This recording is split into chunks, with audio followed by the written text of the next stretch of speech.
Hi, Democrats. Today is Wednesday, April 19th, and it's time for the Chair State of Life. If I can catch up on, it's April 19th.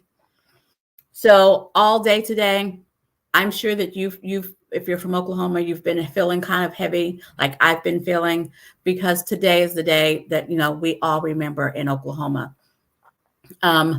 We talk about it like it was the biggest domestic terrorist incident in our state. But what we know now, really, if we talk about it and think about it, that is the second largest domestic terrorism instance in our state, with one being the 1921 Greenwood Race Massacre.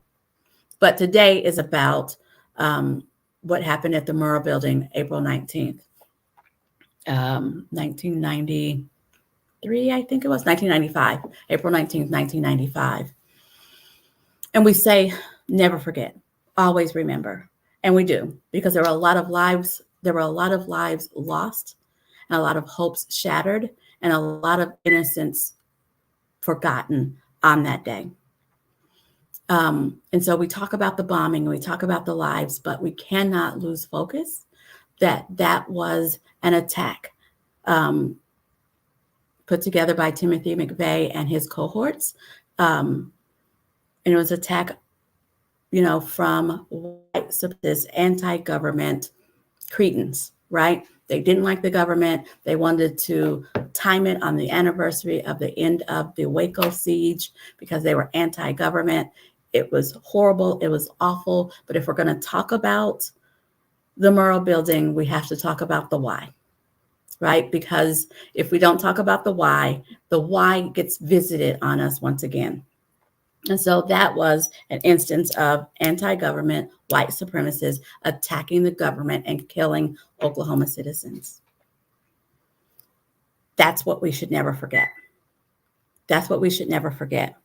We have to stay focused on the why. Just like when we talk about what happened in Tennessee. That was an attack on our democracy by expelling folks who were elected by the folks of their district. But it also was a distraction tactic, talking about gun violence, because what started the whole thing was that some members of the state legislature joined into a protest because the legislature wouldn't take action on common sense gun laws.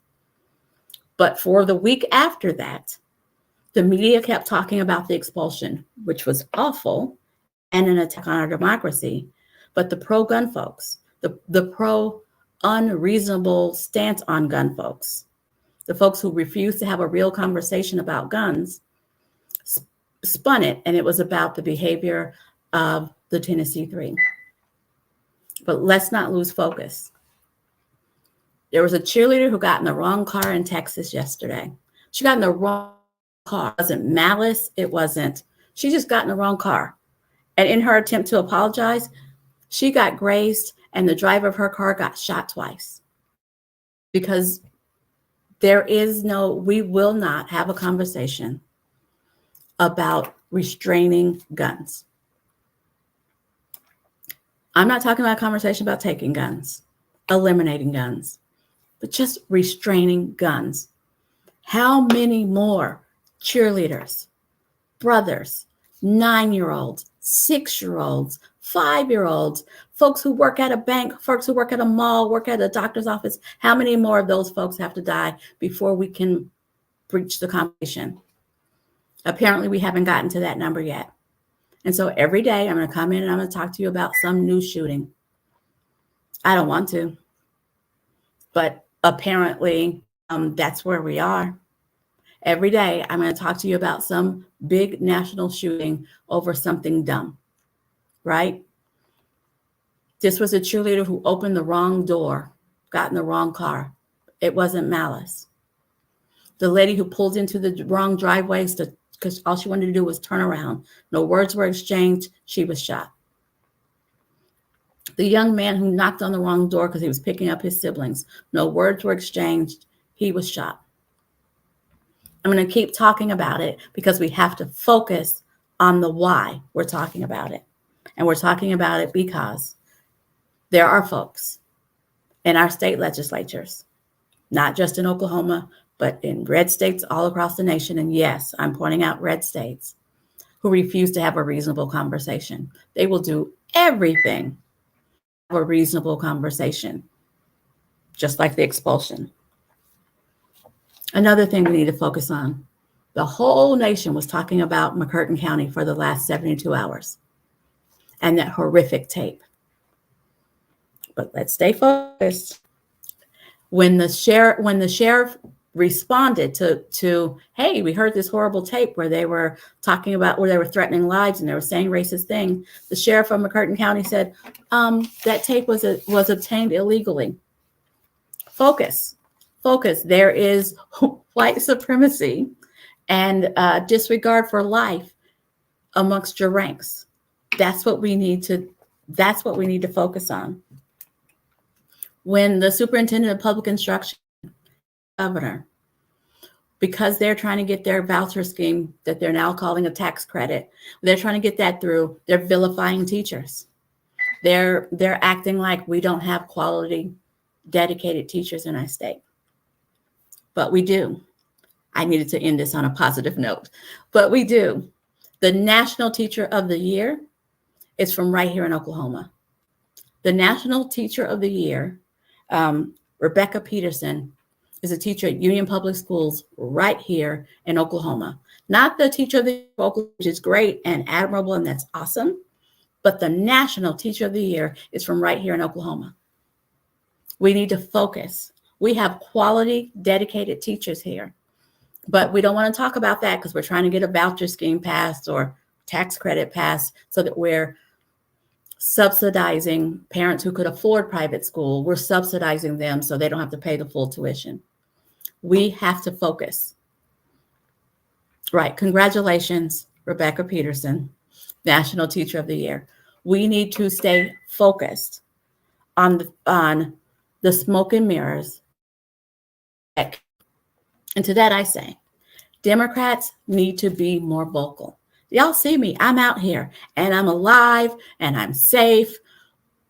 We have to stand up and say we're not okay with these things.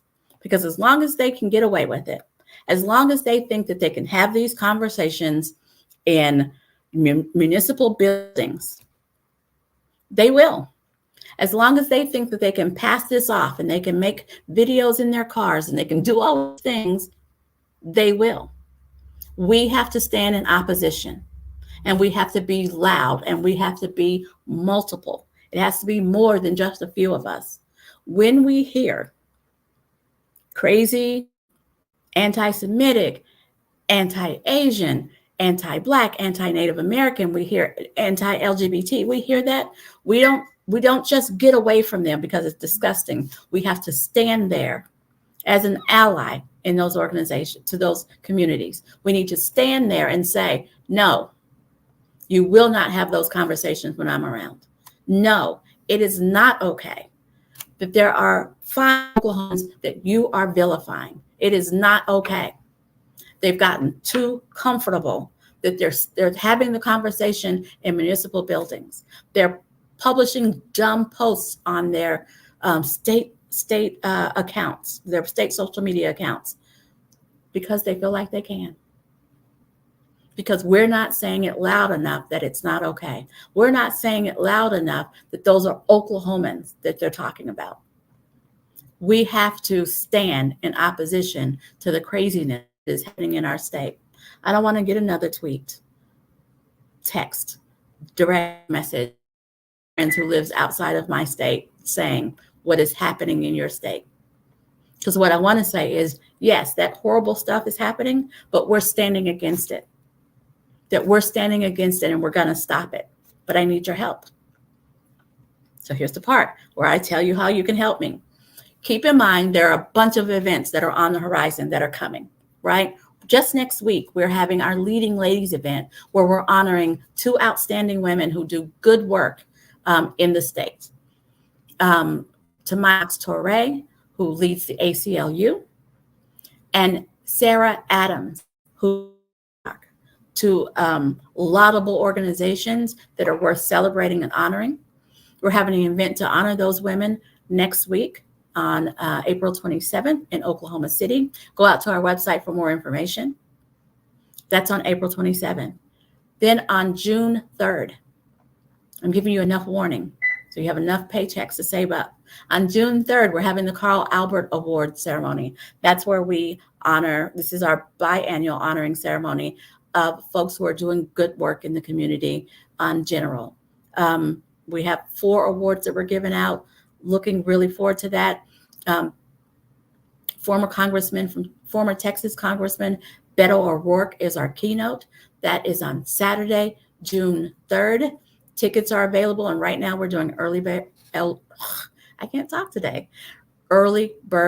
pricing through May 1st. So you still have about 11 days to take advantage of early, which is why I'm talking about it now. That event is on June 3rd. And then join us on June 4th. We update our rules, update our bylaws, select our leadership, and set our path for the next 2 years. That's how you can join us. We need to make a difference. We need to bring some balance to our state, and we need for the bigots to not be comfortable. Thanks for joining me, and I'll see you tomorrow at 4:15.